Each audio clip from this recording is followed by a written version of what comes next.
के बाद उनके शिक्षा के लिए काम किया। बेटी पढ़ाओ बेटी बचाओ आखा आंदोलन छेड़ा। इसलिए आने वाली पीढ़ी के लिए मोदी जी श्री रामदास अठावले।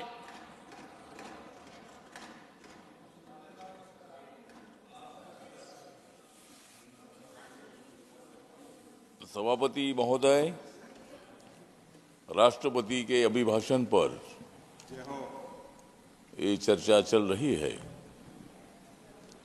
और राष्ट्रपति जी का अभिभाषण था 10 सालों में नरेंद्र मोदी सरकार ने किया हुआ काम। उसके लिए हमें नहीं चाहिए खाली नाम, हम तो करते हैं जनता के लिए काम। तो आदरणीय राष्ट्रपति जी का अभिभाषण बहुत ही अच्छा था। देश विकास की दिशा से आगे जा रहा है, अलग अलग क्षेत्रों में प्रगति हो रही है। दलित हो, आदिवासी हो, किसान हो, युवा हो, गरीब हो, सभी जाति धर्मों के लोगों को न्याय देने के लिए हमारी सरकार काम कर रही है। सर, आप जानते हैं कि देश का राष्ट्रपति पद बहुत बड़ा होता है।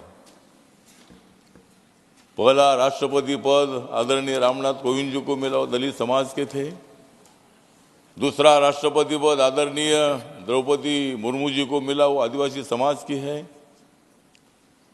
छत्तीसगढ़ के मुख्यमंत्री आदिवासी समाज के बने। मध्य प्रदेश के मुख्यमंत्री ओबीसी समाज के बने। मध्य प्रदेश में डिप्टी सीएम दलित समाज के बने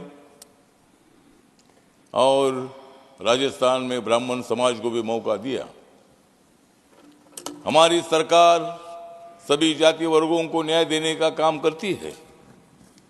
आरोप तो लगाए जाते हैं, कांग्रेस वाले तो आरोप लगाते रहते हैं, उनको आरोप लगाने का काम ही है।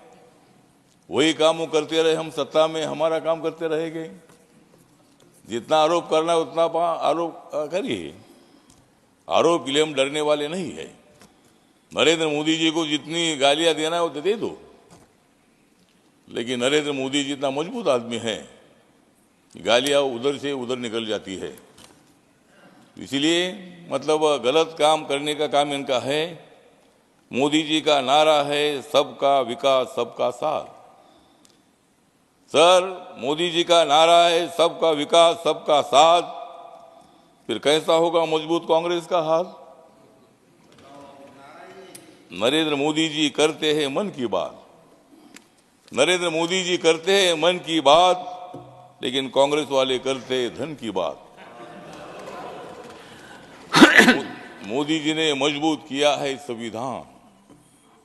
यहां तो कोई नहीं दिख रहे हैं।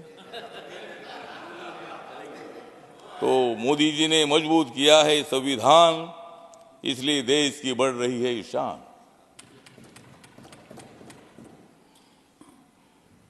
मोदी जी की तरफ है सारी दुनिया का ध्यान। मोदी जी की तरफ है सारे दुनिया का ध्यान, लेकिन 2024 के चुनाव में इंडिया आघाड़ी पर जनता लगाएगी बैन। और इसी तरह मतलब हम सब लोग काम कर रहे हैं। ये लोग बोलते हैं कि भाई संविधान बदलेंगे, संविधान कैसा बदल सकता है सर? चेयरमैन सर, संविधान इतना मजबूत है। मोदी साहब और हम सब लोग बाबा साहब अम्बेडकर जी के संविधान को मजबूत कर रहे हैं। जिस कांग्रेस पार्टी ने 2 बार बाबा साहब अम्बेडकर जी को हराया था, मुंबई से और भंडारा से, जिस कांग्रेस पार्टी ने दलितों के संबंध में कभी अच्छा विचार नहीं किया था, इसीलिए दलितों ने धक्का दिया। और अभी जिस तरह हमारे नीतीश कुमार जी ने दे दिया है इंडिया आघाड़ी को धक्का, नीतीश कुमार जी ने दे दिया है इंडिया आघाड़ी को धक्का, और हमारा 2024 में 400 पार होने का मिशन हमारा हो गया है पक्का। तो 400 पार करने में हमें दिक्कत नहीं है। अभी जिस तरह वहां जम्मू कश्मीर 370 कलम हटाया, अभी बीजेपी 370 सीट जीतेगी। मेरी भी सीट 1-2 सीट जीतेगी अगर मुझे मौका दे देते तो इसीलिए मतलब इस तरह हम अच्छा काम कर रहे हैं। अगर अच्छा काम कर रहे तो भी विरोध करते हैं। हमारे मल्लिकार्जुन खड़गे साहब हमारे अच्छे मित्र है, हमारे समाज के हैं। उनके बारे में हमको आदर है। उनको अपोजिशन लीडर तो बनाया, यहाँ पार्टी का अध्यक्ष भी अभी थोड़ा बनाया, उनको अच्छी बात है। लेकिन जब कर्नाटक का मुख्यमंत्री बनाने का मौका आया था तब नहीं बनाया, तब उनको मुख्यमंत्री बनाया नहीं। लेकिन इसी तरह मतलब हमारे खड़गे साहब बोलते हुए संविधान की धज्जियां उड़ा रही है। ये भजिया खाते बैठते हैं और हमको बोलते हैं कि संविधान की धज्जियां उड़ा रहे हैं। संविधान की धज्जियां कहीं से उड़ सकती है? जिस नरेंद्र मोदी जी ने नए संसद भवन को, इतना अच्छा संसद भवन बना है, लोकसभा राज्यसभा इतनी बड़ी बन गई है। जब मैं राज्यसभा में आता हूँ तो मुझे लगता है मैं लोकसभा में आया हूँ। इतना बड़ा ये मतलब हॉल इतना बन गया है। और इसी तरह मतलब ये बोलते हुए संविधान बदलेगी। जिस माननीय नरेंद्र मोदी जी ने इस नए संसद भवन को संविधान सदन नाम दे दिया है, जिस नरेंद्र मोदी जी ने 26 नवंबर 1949 को बाबा साहब अम्बेडकर जी ने संविधान का ड्राफ्ट जो है ये ड्राफ्ट दिया था डॉक्टर राजेंद्र प्रसाद पंडित जवाहरलाल नेहरू जी को, और हम जानते हैं कि संविधान में सबका योगदान है।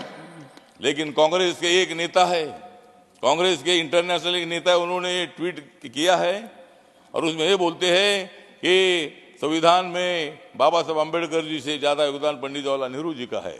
हम बोलते हैं उनका भी है, पंडित जवाहरलाल नेहरू जी का भी योगदान उसमें है। लेकिन जब 26 नवंबर 1949 को बाबा साहब अम्बेडकर जी ने ड्राफ्ट जब उनके सामने दे दिया था तो पंडित जवाहरलाल नेहरू जी के मुंह से उद्गार निकले थे, डॉक्टर अम्बेडकर आप भी संविधान के सही आर्किटेक्ट है, आप भी सही शिल्पकार है। जब संविधान का नाम आता है तो बाबा साहब का नाम आता है। या मतलब सुप्रीम कोर्ट में भी बाबा साहब की प्रतिमा लगी है। इसीलिए हमको पंडित नेहरू जी के बारे में आदर है। वो देश के प्रधानमंत्री रहे, उन्होंने कुछ भी नहीं किया ऐसा नहीं, उन्होंने भी थोड़ा थोड़ा काम किया है। कांग्रेस वालों ने भी काम किया है, लेकिन जितना करना चाहिए तो उतना किया नहीं। भ्रष्टाचार देश में बढ़ाने का काम किया, गरीबों को उद्ध्वस्त करने का काम किया। इसलिए नरेंद्र मोदी जैसा एक बहुत स्ट्रांग आदमी उनके खिलाफ खड़ा हुआ और उन्होंने कांग्रेस के भ्रष्टाचार का चकनाचूर करने का काम उन्होंने किया और जनता ने उनको सत्ता पर बिठाया है। और इसीलिए 2024 में अब की बार मोदी सरकार, अब की बार 400 पार और कांग्रेस की होने वाली है हार। तो मतलब इसमें हार उनकी होने वाली है और इसीलिए हम सब लोग मिलकर हम आगे बढ़ रहे हैं। मेरी रिपब्लिकन पार्टी ऑफ इंडिया जो बाबा साहब अम्बेडकर जी की पार्टी है, 3 अक्टूबर 1957 को वही पार्टी स्थापित हुई थी और इस पार्टी का मैं अध्यक्ष हूँ और मेरी पार्टी मोदी साहब के साथ हमेशा रहेगी जब तक मतलब मोदी जी स्ट्रांग है और हम सब मिलकर हम आगे बढ़ रहे हैं। तो इसी तरह मतलब मैसेज फ्रॉम लोकसभा। हाँ, तो इसीलिए मतलब मैं जैसा अभी भाषण पर जो चर्चा चल रही है तो इसमें अभी भाषण पर थैंक यू किया है। Thank you Athawale ji. Message from Lok Sabha secretary general. Sir, with your kind permission, I rise to report that the Lok Sabha at its sitting held on 6th February 24 passed 1. The Constitution Jammu and Kashmir Scheduled Castes Order Amendment Bill 2024 and 2. The Constitution Jammu and Kashmir Scheduled Tribes Order Amendment Bill 2024. I lay a copy each of the said bills on the table. Shri Mithilesh Kumar.